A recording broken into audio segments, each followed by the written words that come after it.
원로 목사님 그리고 담임 목사님 이 귀한 자리를 허락해 주셔서 감사를 드립니다. 부족하지만 여러분들과 함께 하나님의 말씀을 나누려고 합니다. 한 가지만 여러분께 여쭤보겠습니다. 제가 안경을 끼는 게 좋을까요? 벗는 게 좋을까요? 끼는 게 좋습니까? 여러분의 의견에 의해서 안경을 끼도록 하겠습니다. 원래 저는 눈이 나빠서 안경을 끼는 게 아니고 한 달 반 전에 안과를 갔더니 의사 선생님이 잘라야 된다 그래서 눈꺼풀을 좀 잘랐습니다. 의사 선생님 말로는 6주면 멀쩡해질 겁니다. 그래서 그 말 믿고 잘랐는데 6주가 지났는데 아직 그렇게 안 돌아왔습니다. 그래서 보기가 좀 흉한 것 같아서 저희 아내가 이렇게 안경을 하나 준비해 줬는데 도수가 없는 멍텅구리 안경입니다. 양해를 하시고, 사실 안경을 안 끼다가 끼니까 여간 불편한 게 아닙니다. 제가 이 얘기 하려고 온 게 아니거든요. 우리 권호진 목사님은 참 제가 35년 좀 되나요? 35년 좀 되는데 변함이 없는 분이십니다. 그때나 지금이나 변함이 없는 분이십니다. 너무 고맙고 감사합니다. 그리고 늘 항상 미안하고. 제가 한 가지 여쭤보겠습니다. 여러분은 여러분의 삶이 내가 꾸려감으로 사라지는 삶이라 생각하십니까? 아니면 누군가가 내 삶을 계획해 놓고 있다라고 생각하고 사십니까? 전자입니까? 후자입니까? 전자입니까? 후자입니까? 뭐 싸우진 않아도 됩니다. 오늘 내 삶이 주어진 시간에 내가 꾸려 나갈 수 있는 삶이라고 생각되는지, 아니면 누군가가 내 삶을 계획해 주고 사는 것인지를 한번 생각해 볼 수 있기를 바랍니다. 오늘 본문은 사실은 앞에 27장의 내용을 기반으로 해서 설명이 되어져야 됩니다. 사도행전 27장에는 한 큰 사건이 있습니다. 사도 바울이 로마로 가는 길입니다. 물론 죄수의 모습으로 갑니다. 사도 바울이 로마로 압송되어 가는데 이번에는 가지 말자, 가자, 이게 많이 이렇게 왔다 갔다 했습니다. 그러다가 바울의 말을 안 듣고 가자라고 해서 가게 됐습니다. 근데 아니나 다를까 가다가 유로굴라를 만났습니다. 어마무시한 폭풍이지요. 그 유로굴라를 만나서 사람들이 죽을 그 상황까지 간 거예요. 가지고 있던 것 배에서 다 내버렸습니다. 몸만 살면 좋겠다고 생각하고 다 버렸습니다. 그리고 사람들이 이제는 죽었구나, 희망이 없구나, 그렇게 생각했습니다. 그때에 사도 바울이 그 사람들을 위로하는 장면이 나옵니다. 그리고는 다시 조그만 음식이지만 먹고 살 힘을 얻게 됩니다. 거기에서 살아난 사람이 자그마치 276명입니다. 그들이 죽지 않고 살아서 도착한 곳이 멜리데라는 섬입니다. 오늘 보면 여러분들이 읽었습니다. 멜리데 섬 사람들이 심성이 참 좋았던 것 같습니다.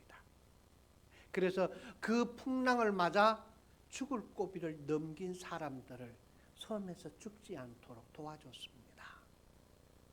몸을 녹이도록 불을 피워주고 먹을 음식을 나눠주고, 그 와중에 바울이 뱀에 물렸어요. 아마 바울이 손을 들었는데 뱀이 따라온 모양입니다. 이렇게.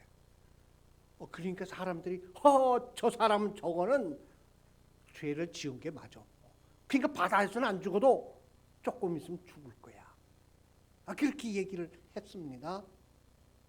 그런데 잠시 후 쓰러져야 될 바울이 멀쩡합니다. 아니, 왜 그렇지? 뭐지? 저 사람은 왜 안 죽어? 분명히 죽어야 되는데 왜 안 죽지? 나중에 죽지 않는 바울을 향해서 그 사람들이 이렇게 말합니다. 저 사람은 신이다. 그리고는 그 지방의 가장 높은 사람, 그 사람의 집에 병자가 생겼습니다. 그 병자를 바울이 고쳤습니다. 기도해서. 그 소문을 듣고 그 동네 사람들이 다 병자를 데리고 왔습니다. 그런데 바울이 그 사람들도 다 고쳤습니다. 그리고는 그 동네 사람들이 너무 감사하고 좋아서 돌아가는 그 사람들에게 먹을 것을 가득 채워서 보냈습니다. 멜리데 섬에 있는 병자들이 그렇게 중요한 사람들인가요? 멜리데 섬 사람들이 그렇게 중요한 사람들인가요? 잘 모르겠습니다. 그 멜리데 섬 사람들이 얼마나 중요한 사람들이기에 사도 바울 일행이 폭풍을 만나서 죽을 고비를 만나게 하고서야 도착하게 만든 곳이 멜리데 섬이 된 거예요. 좀 바꿔 말하면 폭풍이 없었다, 항해대로 갔다, 그러면 그 배는 로마로 바로 갔습니다. 그런데 그 배가 멜리데 섬으로 돌아온 것은 폭풍 때문에 돌아왔습니다. 결국은 바울 일행을 하나님은 폭풍 속으로 몰아넣고, 그리고 그들이 멜리데 섬에 도착하게 하여 멜리데 섬 사람들에게 복음을 전하게 하고 그 복음의 씨앗이 떨어지게 하고 그리고 떠나게 만들었습니다. 멜리데 섬 사람들이 얼마나 소중하였으면 그렇게 하나님이 계획을 세우셨을까. 참 대단하신 하나님이십니다. 위대하신 하나님입니다. 얼마 전에 제가 TV를 보다가 참 재밌는 원리를 하나 배웠습니다. 제주도에 가면은 병어잡이 배가 있습니다. 여러분, 병어가 얼마나 큰지 아시죠? 큰 놈은 제 팔을 벌려도 안 될 정도로 큰 것 같아요. 저는 잡아본 적이 없습니다. 그냥 본 것만 있습니다. 키로수가 작은 놈은 15kg, 큰 놈은 30kg까지 간답니다. 그래서 제주도의 항구에서 이제 병어잡이 배가 출발을 합니다. 제가 그림에서 보니까 못해도 한 10대 정도는 배가 출발을 하더라고요. 병어가 바다 해변 가까이에 있을까요? 아니면 먼 바다에 있을까요? 먼 바다에 있겠죠. 큰 놈인데 큰 물에서 살겠죠. 그런데 병어잡이 가는 배가 멀리 가지 않고 가까운 항구로 돌아갑니다. 그리고는 거기에서 그물을 내립니다. 그리고 그 그물로 고기를 잡아 올립니다. 근데 그 고기가 병어가 아니고 요만한 자리돔을 잡아요. 그물에 가득 잡혀오는 자리돔을 잡아요. 그놈을 배에다가 잔뜩 싣고 그리고는 먼 바다로 나갑니다. 병어를 잡는데 이런 자리돔을 잡아야 된답니다. 이 자리돔이 없으면 병어를 못 잡는다고 합니다. 여러분, 멜리데 섬의 그 영혼들을 하나님 사랑해서 그들을 구원코자 바울 일행을 어려운 폭풍 속으로 집어넣어서 그쪽을 보냈습니다. 결국은 폭풍이 아니고는 그들이 멜리데 섬으로 가지 못했다는 거예요. 그 폭풍 속에서 두 가지 부류 사람이 생겼습니다. 한 사람은 그 폭풍 속에서도 소망을 잃지 않고 그 사람들에게 위로를 주며 당신들이 죽지 않을 것이다, 걱정하지 마라, 위로를 한 사람이 있는가 하면 그 위로를 들어야만 되는 사람이 있었어요.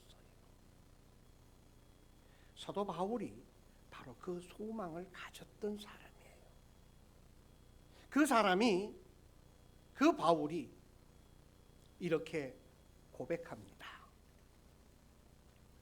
전제와 같이 내가 벌써 부어지고 나의 떠난 날이 시간이 가까웠도다.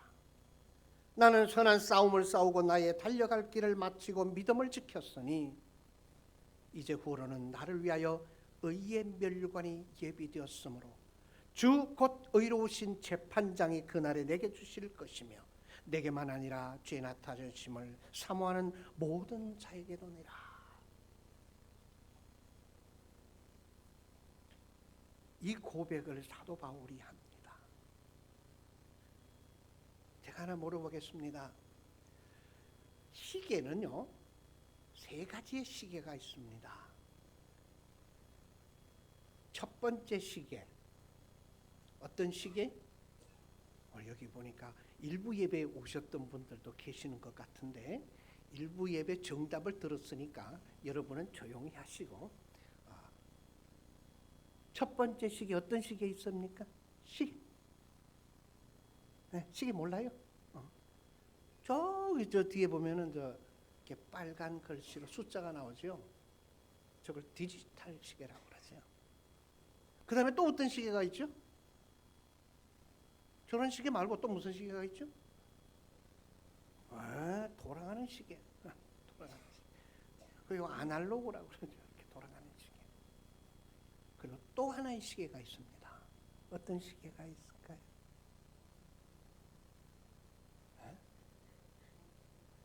드라마 제목도 있죠. 모래시계. 모래시계. 모래시계는 참 재밌습니다. 딱 세워놓으면 모래가 떨어져요. 간혹 여러분들 모래시계 세워놓고 한참 쳐다본 적 있지 않습니까? 그때 어떤 생각이 들었습니까? 모래시계에서 모래가 밑으로 막 떨어질 때, 야, 아름답다, 그렇게 생각했대? 어떤 마음이 들었습니까? 모래시계가 모래가 막 떨어지고 나면은 그 위에 있는 모래가 점점 없어져요. 없어져. 그리고 어떻게 마지막에는 딱 끊어져 버립니다. 거기에서 뭘 느낄 수 있죠? 모래시계를 보면서 끝을 느낍니다. 마지막. 아날로그 시계는 돌아가지요. 그러니까 이렇게 계속 돌아가니까 계속 도는구나. 멈추지 않는구나. 배터리만 넣으면 계속 도는구나. 그래서 그 다음에 어떤 생각을 합니까? 내 인생도 영원히 가겠구나 라고 생각해요. 내 인생도 영원히 가겠구나. 내가 지금 60 살았어, 70 살았어, 80 살았는데 아직도 돌고 있네? 그러면 앞으로도 100년 더 돌겠네? 아니야, 그때 가면 또 돌 거야.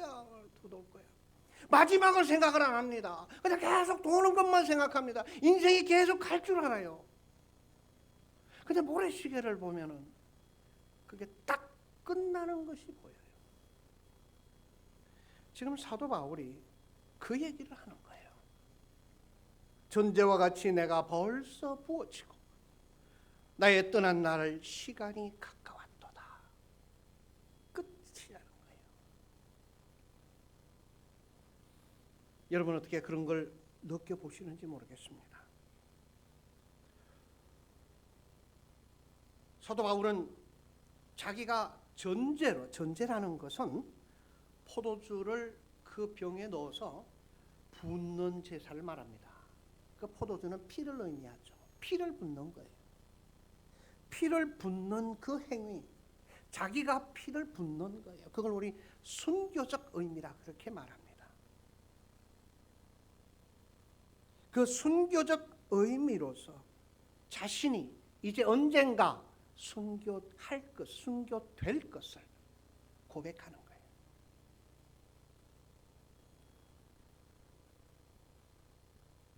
사도 바울이 가졌던 이 생각, 전제와 같이 부어지는, 그리고 그 안에 포도주가 다 끝나면은 이제 끝난 것, 그것을 생각하며 사는 삶. 이 전제와 같이 붙는 그 행위를 사도 바울은 디모데후서 4장 7절에 선한 싸움이라 그렇게 표현하고 있어요. 그저 물 붓듯이 그냥 붓기만 하면 되는 그것이 아닙니다. 바울이 전제와 같이 부어진다는 것은 자신의 삶이 싸움터에 놓여져 있는 자신의 모습을 말하는 거예요. 자신이 겪는 모든 시간들의 고통들을 말하는 거예요. 고난들을 말하는 겁니다. 그래서 그는 선한 싸움을 싸웠다 그렇게 말합니다. 그 고난이 사도 바울에게는 제사 드리는 것으로 여겨진 거예요.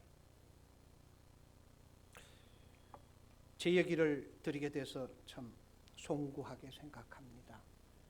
혹이나 여러분들에게 좀 도움이 될 것 같아 제가 제 얘기를 한번 하겠습니다. 제가 미국에 가서 부목사로 한 4년 있다가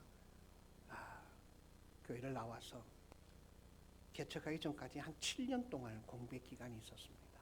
물론 그때도 뭐 이렇게 설교 목사로 다니기도 하고 어떤 교회 돕고 같이 하기도 하고 그랬습니다만은 오늘 일부 예배 때는 제 폰이 울렸거든요. 할렐루야. 이번엔 내가 아니다.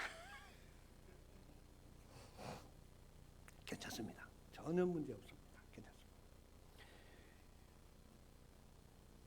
그 공백 기간 동안에 나 나름대로 목사로서 어떤 일들을 해나간다 생각을 했지만 너무 많이 허전하더라고요. 목회를 하지 않으니까. 그래서 어렵게 개척을 시작을 한 거예요. 어르신들 몇 분 모시고 개척을 했어요. 개척을 했는데 1년, 2년, 3년 차인가 딱 됐는데 제가 조그마한 비즈니스를 했는데 그게 막 휘청 그러더니 한가닥 넘어가 버려요. 근데 제가 하는 거는 다른 게 아니에요. 건축이에요. 그러니까 오다를 받아서 그 일을 마무리를 잘해야 돈이 생기는 거란 말이에요. 근데 그게 어떻게 잘못돼가지고 그냥 뒤집어져서 그래도 조금 교회 한다고 가지고 있던 돈 다 집어넣고 그래도 안 돼가지고 빚이 생기고 그래도 안 돼가지고 페이먼이 안 되고 그래서 결국은 가지고 있던 집 그냥 다 은행에다가 줘버리고 그렇게 생각했어요. 하나님, 그러면은 제가 여기 시작한 지 이제 2년 지났는데 뭐 망신은 망신 생각하고 그냥 교회 문을 닫아버릴까요? 그 생각도 했어요. 근데 그건 아닌 것 같더라고. 그래서 그러면은 제 거는 다 그냥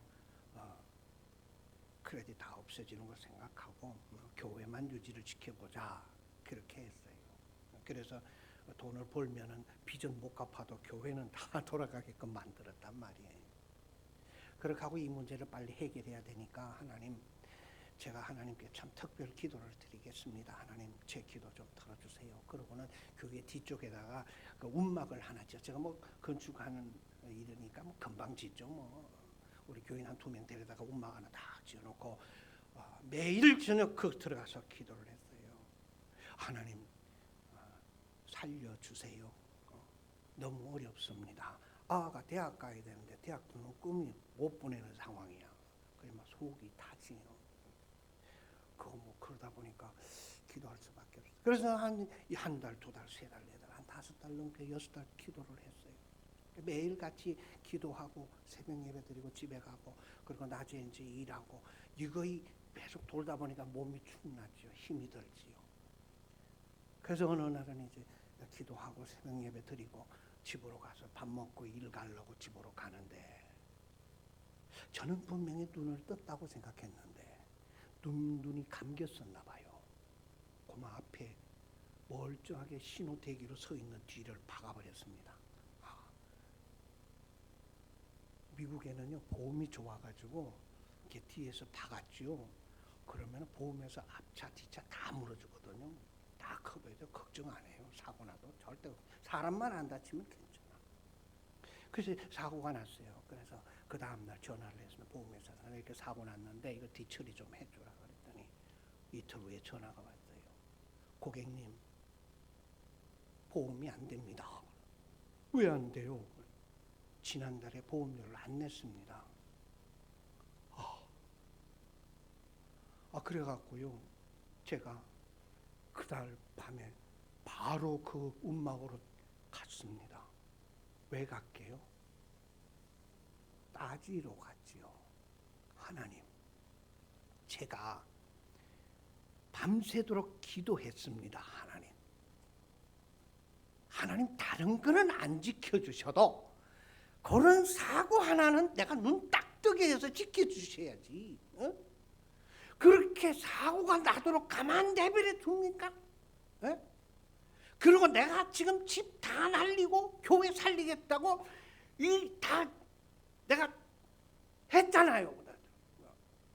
근데 그렇게 사고를 그 사고도 나면은 그 전달에 사고가 나든지 그런 것들이 보험이 되거든. 그 전달에 사고가 나면은 그래도 내가 좀 살 기미가 생기잖아. 어떻게 보험 딱 끊어진 데 사고가 나냐고. 하나님 엄청 실이 따졌습니다. 지금은 이렇게 말했지만 저걸 제가 목소리가 크거든요. 소리치고 소리치면 거기 하면 밤에 그 누가 듣습니까? 엄청 따졌습니다.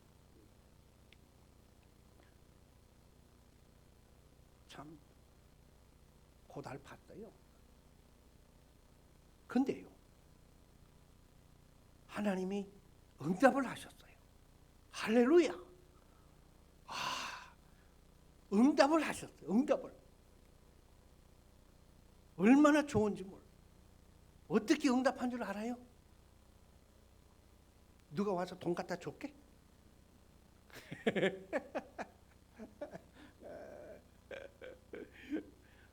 하나님 말씀하시기를 그냥 가라. 집이 없냐? 그냥 살아라. 교회가 어려워? 그냥 해. 뭐가 문제야? 그대로 가라. 그대로 가라. 와, 우리 하나님 대단하시더라고. 그대로 가라 그래요. 그대로 가라. 밤새도록 기도하고 그리고 나오면서 할 말이 없었습니다. 하나님, 그러면 그대로 가지요. 그렇게 해서 교회가 그냥 문 안 닫고, 저는 문 닫으려고 그랬거든요. 나가 좀 살아야 교회가 살지 그랬거든. 그래서 문 닫으려고 그랬는데 하나님 그냥 가라 그랬어요. 근데 지금 돌이켜보면 제가 지금 여기 있잖아요. 그리고 잘 살고 있어요. 하고 있어요. 비즈니스도 아직도 해요. 잘하고 있어요. 죄송한 말씀이지만 제 직원이 20명입니다. 그놈들 먹이 살리느라고 제가 똥줄 빠집니다. 꽤 살아요. 근데 그때는 왜 그랬을까? 그때는 왜 그랬을까? 지금 생각하면 이해가 안 가요. 보십시다. 사도 바울이 그 배에 탔던 사람들이 그 풍랑을 만났어. 그 풍랑 속에서 그들의 고난 속에서 얼마나 원망을 많이 했을까요? 얼마나 하늘을 향해서 소리쳤을까요? 다 죽을 거라고 생각을 했잖아요. 다 죽을 거라고. 그런데 죽지 않고 276명이 한 명도 죽지 않고 멜레데 섬으로 들어왔잖아요. 그 배에 두 부류가 있다고 그랬죠. 소망을 가지고 위로를 하는 자가 있는가 하면은 그 위로를 받아야 하는 자가 있어요. 여러분 어느 곳을 원하십니까? 소망을 가지고 함께 배 타고 있는 자들에게 위로를 주는 사람 되겠습니까? 아니면은 그 위로 주는 걸 받아야만 사는 사람이 되겠습니까? 어느 쪽을 택하시겠습니까? 그것은 단 한 가지입니다. 사도 바울은 소망을 잃지 않았는데 디모데후서 4장 8절에 이렇게 말합니다. 이제 후로는 나를 위하여 의의 면류관이 예비되었으므로 주 곧 의로우신 재판장이 그날에 내게 주실 것이라. 바울은 이 소망을 잃지 않은 겁니다. 이 소망을. 그러니 그 폭풍 속에서도 그 사람들 뒷바라지 해주고 있었단 말입니다. 저도 조금만 더 깊이 깨달았으면 그렇게 일이 당했을 때에 하나님 감사합니다 그랬을 텐데 그러지 못했어. 지금 돌이켜보면 참 안타까워. 그런데요, 그 일이 있고 나니까 이제 제가 학교를 세우고 이제 과테말라의 중고등학교를 세우면서 이제 그 일을 하게 됐어요. 그 일을 하는데 고1도 하고 1년 만에 문제가 생기더라고요. 그때는 고점보다 더 큰 게 와더라고.